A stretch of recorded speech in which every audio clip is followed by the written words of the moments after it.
Magandang araw mga bata. Magandang araw po, teacher. So bago natin simulan ang ating aralin ngayon, maaari ba tumayo ang lahat sa ating panalangin? In the name of the Father, and of the Son, and of the Holy Spirit. Amen. Our Father, who art in heaven, hallowed be thy name. Thy kingdom come, thy will be done, on earth as it is in heaven. Give us this day our daily bread, and forgive us our sins, as we forgive those who sin against us. Do not bring us to test, but deliver us from evil. Amen. In the name of the Father, and the Son, and the Holy Spirit. Amen. Magandang araw ulit mga bata. Magandang araw po. Okay, so bago umupo ang lahat, maaari bang magkitingnan yung paligid nyo kung may mga basura ba, pakipulot na lang. May lumiban ba sa ating klase ngayon? Wala po. Magaling. Okay, so bago natin simulan ang ating aralin ngayon, ano muna ang ating tinalakay kahapon? Yes, RJ? Pangalan po. Tama. Ano ba ang ibig sabihin ng pangalan? Yan po ay nagsasaad ng mga pangalan ng hayop, tao, o lugar. Tama. So ngayon, may bago tayong aralin at ito ang ating layunin. So sa pagtatapos ng aralin ito, ang mga bata ay inaasahan Matukoy ang iba't ibang huni o ingay na ginagawa ng mga hayop. Mahalagahan ang huni o ingay na ginagawa ng mga hayop. At masasabi ang dinaramdam o mensaheng ibig ipaalam ng mga hayop sa tao. Okay, magaling. So, alam nyo ba ang mga huni o ingay ng mga hayop? Hindi pa po. Kunti lang po. Sige. Tumayo ang lahat at tayo ay kumanta ng Old MacDonald. Okay. Wala. Old MacDonald had a farm, E-I-E-I-O. And on this farm he had a dog, E-I-E-I-O. Ow, ow, there. Ow, ow, ow, ow, everywhere. Old MacDonald MacDonald had a farm, E-I-E-I-O. and And on that farm he had a duck, E-I-E-I-O. And quack there, and a quack there. Here a quack, everywhere a quack. Old MacDonald had a farm, E-I-E-I-O. Old MacDonald had a farm, E-I-E-I-O. And on that farm he had a cat, E-I-E-I-O. And meow meow there, and meow meow there, meow meow everywhere, meow meow. Old MacDonald had a farm, E-I-E-I-O. Magaling. So, maaari na kayong umupo. Okay, so, sa inyong kinanta, ano ba inyong naobserbahan? Ito ay tungkol sa mga huni ng hayop po. Magaling. Mga huni ng hayop. Alam nyo ba na mga huni ng hayop ay may ibig ipadating sa ating mga tao? Hindi po. po. Okay, so ngayon malalaman natin. Ang mga mensahe o ibig ipaalam ng mga hayop sa tao. Kagaya lang lamang ng tilaok na manok na ang ibig iparating nila sa atin ay umaga na. So sa tahol naman ng aso, ang ibig iparating sa atin ng aso na may taon dumarating. At dito naman sa ngiyaw ng pusa ay nakakita ito ng pagkain at gusto niyang kunin ito at kainin. So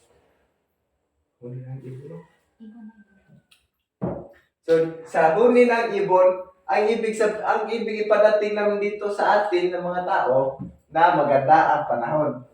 So sa unga ng kalabaw, ito ay ibig paalam sa mga tao na siya ay nagugutom.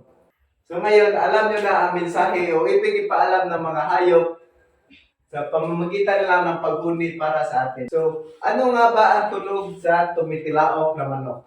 Pagtumaok po. Tumaok.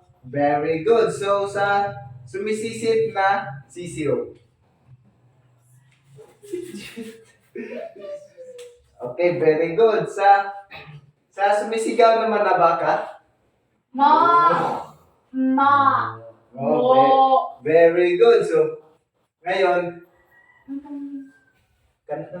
sige. At ano naman ang huni o ingay na ginagawa ng kambing? Me.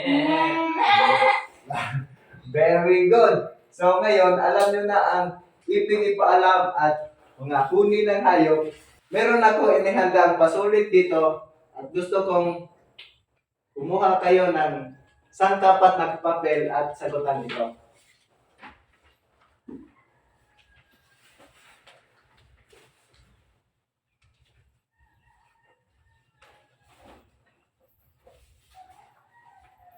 May 5 minuto kayo upang sagutan ito.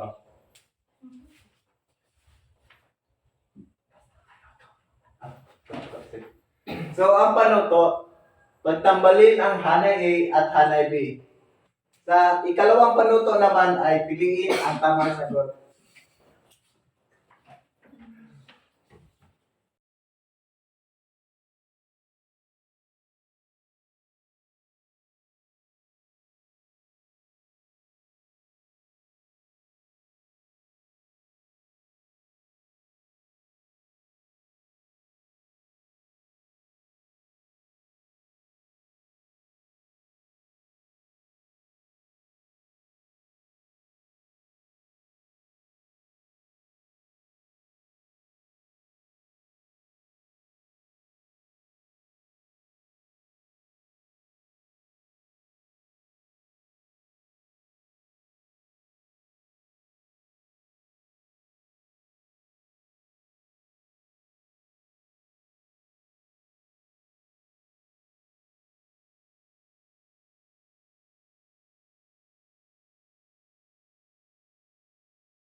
Tapos na po. Tapos na ba ang lahat? Opo. Very good. So ngayon,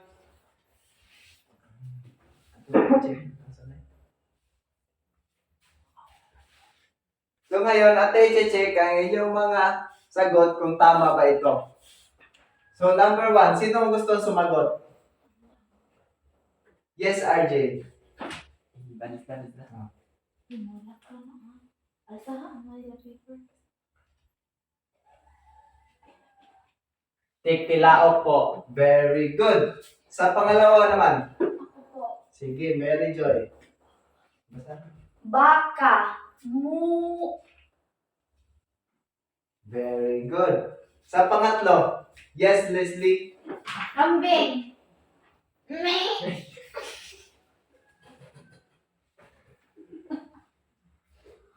Sa pang-apat naman. Ako po. Yes, Mary Joy. Aso. Aw. Aw, aw, aw, aw. Ay, sorry. Aw, aw. Pusa. Ay, pusa. Meow. Okay, so magaling. Sino ang nakakuha ng tamang sagot? Ako po. Very good. Okay, sa ikalawang panuto naman, sino ang gusto sumagot? So, ano nga ba ang ibig ipahiwatig sa humuhuni ang ibon? Okay, RJ. Maganda ang panahon. Very good. Okay, sa ikalawa naman, sa tumatahol ang aso. Sige, Mary Joy. May taong dumarating po. Very good. Sa pangatlo, tilaok na manok. Yes, Leslie. Umaga na po. Very good. So, tapos na ating pagsusulit. Dumako naman tayo sa ating takdang aralin.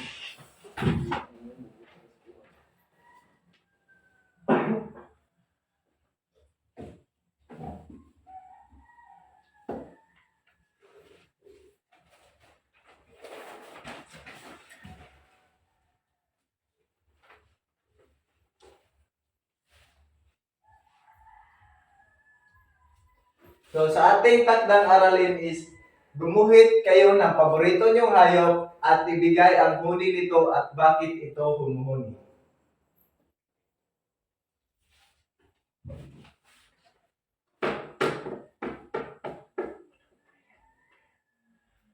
Okay. So, maaari ba tumayo ang lahat sa ating panalangin?